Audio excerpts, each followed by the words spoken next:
8월 29일 월요일 빛을 바람. 한 교회에서 5주 기도 특강을 하겠다고 약속한 목사가 있었습니다. 그런데 그는 걱정이 태산 같았습니다. 수강생들이 내 강의를 좋아할까? 나 같은 강사를 좋아할까? 목사는 불안한 나머지 강의 계획이나 발표, 배포용 자료 등 지나칠 정도로 공을 들였습니다. 그러면서도 정작 특강 일주일을 앞두고도 주변에 적극적으로 홍보하지 않았습니다. 그러나 기도 중에 그 강의가 하나님을 빛나게 하는 하나의 섬김이라는 것을 깨달았습니다. 성령께서 강의를 사용해 사람들을 하나님 아버지께로 향하게 할 것이기에 공개 강연에 대한 불안감을 없앨 수 있었습니다. 산상수훈에서 예수님은 제자들에게 이렇게 가르치셨습니다. 너희는 세상의 빛이라. 산 위에 있는 동네가 숨겨지지 못할 것이요. 사람이 등불을 켜서 말 아래에 두지 아니하고 등경 위에 두나니 이러므로 집안 모든 사람에게 비추느니라. 목사는 그 말씀을 읽고 마침내 소셜미디어에 특강 광고를 올렸습니다. 거의 즉각적으로 사람들이 감사와 기대를 표현하면서 등록하기 시작했습니다. 그들의 반응을 보면서 그는 이같이 너희 이 사람 앞에 비치게 하여 그들로 너희 착한 행실을 보고 하늘에 계신 너희 아버지께 영광을 돌리게 하라는 예수님의 가르침을 다시 묵상해 보았습니다. 그리고 그 가르침을 마음에 담아 기쁨으로 강의를 할 수 있었습니다. 말씀. 이같이 너희 빛이 사람 앞에 비치게 하여 그들로 너희 착한 행실을 보고 하늘에 계신 너희 아버지께 영광을 돌리게 하라. 마태복음 5장 16절.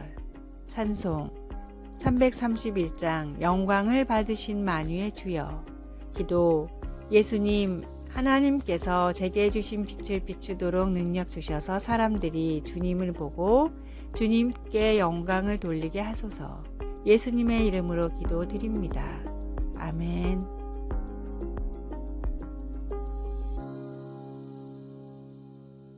(8월 30일) 화요일. 흙 속에 둔 머리.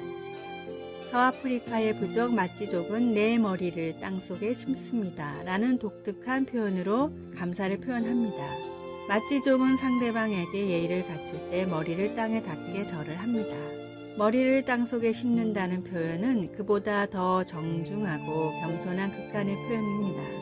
감사를 그렇게까지 표현해야 하나 싶기도 하지만 사회학자들의 연구에 따르면 감사는 인간 사회가 존재하기 위해 반드시 필요한 요소라고 합니다. 서로를 믿고 돕는 관계 형성의 기본이 바로 감사이기 때문입니다. 감사를 느끼고 표현하기만 해도 사람은 저절로 기쁨과 보람을 느끼게 됩니다. 감사에는 이토록 놀라운 힘이 있음에도 대부분의 사람들은 부끄럽거나 감사의 힘을 믿지 못하겠다는 이유로 감사에 소극적입니다.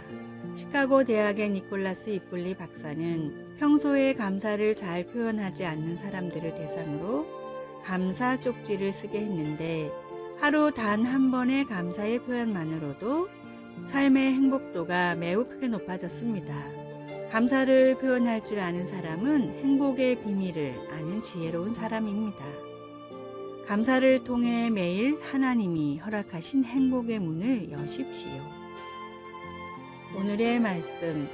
그 안에 뿌리를 박으며 세움을 입어 교훈을 받은 대로 믿음에 굳게 서서 감사함을 넘치게 하라.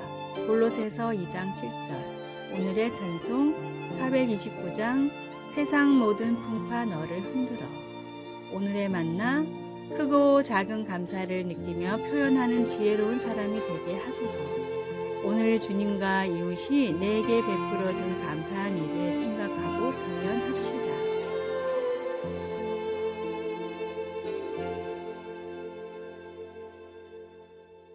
8월 31일 수요일. 예수님과의 이중주.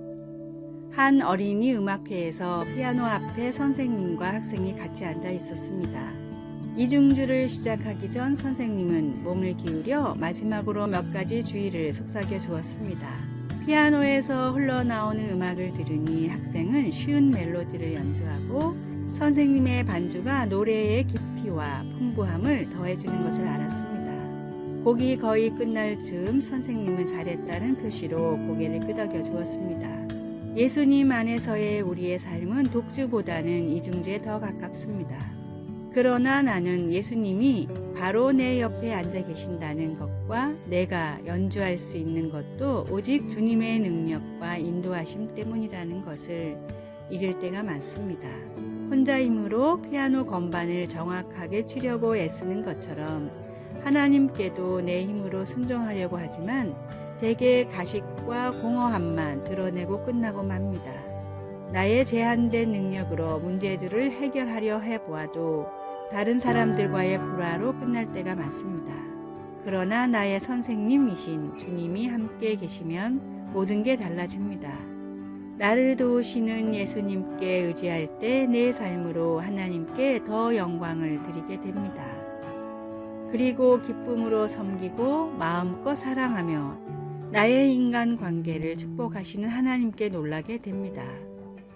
예수님이 첫 제자들에게 그가 내 안에 내가 그 안에 거하면 사람이 열매를 많이 맺나니 나를 떠나서는 너희가 아무것도 할 수 없음이라고 말씀하신 것처럼 말입니다.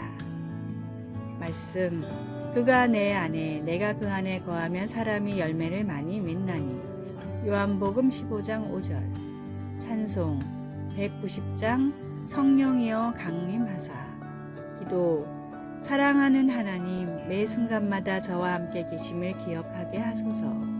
오늘도 주님의 인도하심과 가르침을 기쁘게 받습니다. 가까이 계신 주님 감사합니다. 예수님의 이름으로 기도드립니다. 아멘.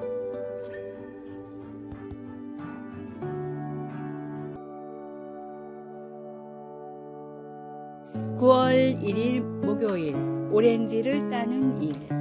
미국 캘리포니아주 남동쪽의 리버사이드 카운티라는 작은 도시의 중심에는 시청과 큰 공원이 있는데 그 공원에는 도시에서 가장 존경하는 세 사람의 동상이 있습니다. 첫 번째 동상은 흑인들의 인권을 위해 평생을 바쳤던 마틴 루터킹 목사님의 동상과 나에게는 꿈이 있습니다 라는 글귀가 적혀 있습니다. 두 번째 동상은 인도 독립의 영웅 간디입니다. 간디는 미국인은 아니지만 그의 생애가 영화와 책으로 미국에 많이 알려져 많은 사람들이 간디를 존경합니다. 세 번째 동상은 도산 안창호 선생입니다. 마틴 루터킹과 간디와는 달리 안창호 선생이 한 일은 그저 리버사이드 카운티의 오렌지 농장에서 일을 한 것뿐입니다. 그는 오렌지 농장에서 오렌지를 딸 때 가위질을 함부로 하여 다른 오렌지에 상처를 입혀 썩지 않게 하도록 늘 강조하고 그것이 농장에서 계속 일하며 돈을 벌어 독립운동 자금을 댈 수 있기에 정성스럽게 일을 하는 것이 곧 애국의 길이라 하였습니다. 처음에는 도산을 이해하지 못했던 한인 교포들이었지만 꾸준히 일을 마다하지 않고 솔선수범하는 도산에게 차츰 마음의 문을 열기 시작했습니다. 안창호 선생이 오고 리버사이드 카운티의 모든 한국인들의 말과 행동이 바뀌었기에 그 지도력을 인정해 지역의 유지인 오렌지 농장의 주인이 적극 추천하여 안창호 선생의 동상을 세우게 되었던 것입니다. 안창호 선생이 희망으로 사람들을 세웠듯이 목수의 아들로 가장 낮은 곳에 임하셨던 예수님도 세상의 소망이 되셨습니다. 귀한 보혈로 나에게 심겨진 예수님의 희망으로 새롭게 변화하고 또 변화하십시오. 오늘의 말씀. 너희는 세상의 소금이니 소금이 만일 그 맛을 잃으면 무엇으로 짜게 하리요. 후에는 아무 쓸데없어 다만 밖에 버려져 사람에게 밟힐 뿐이니라. 마태복음 5장 13절. 오늘의 찬송 546장 주님 약속하신 말씀 위에서. 오늘의 만나 세파에 빠져 흘러가지 않고 말씀 위에 서는 믿음을 가지고 세상을 비추고 희망을 주는 참된 그리스도인이 됩시다.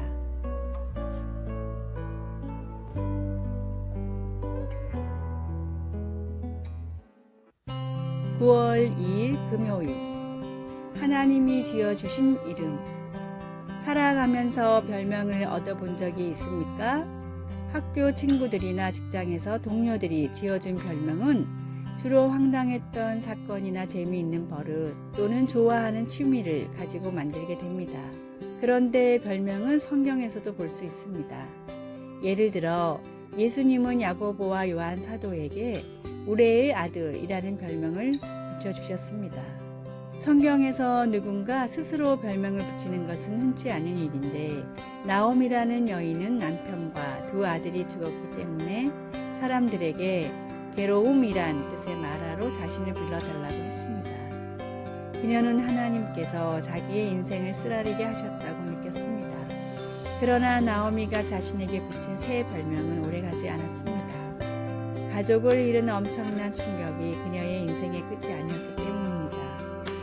처절한 상황 가운데서도 하나님은 사랑하는 며느리 룻을 통해 그녀를 축복하셔서 결국에는 룻이 재혼하여 아들을 낳아 나오미에게 다시 가족을 이루어 주셨습니다.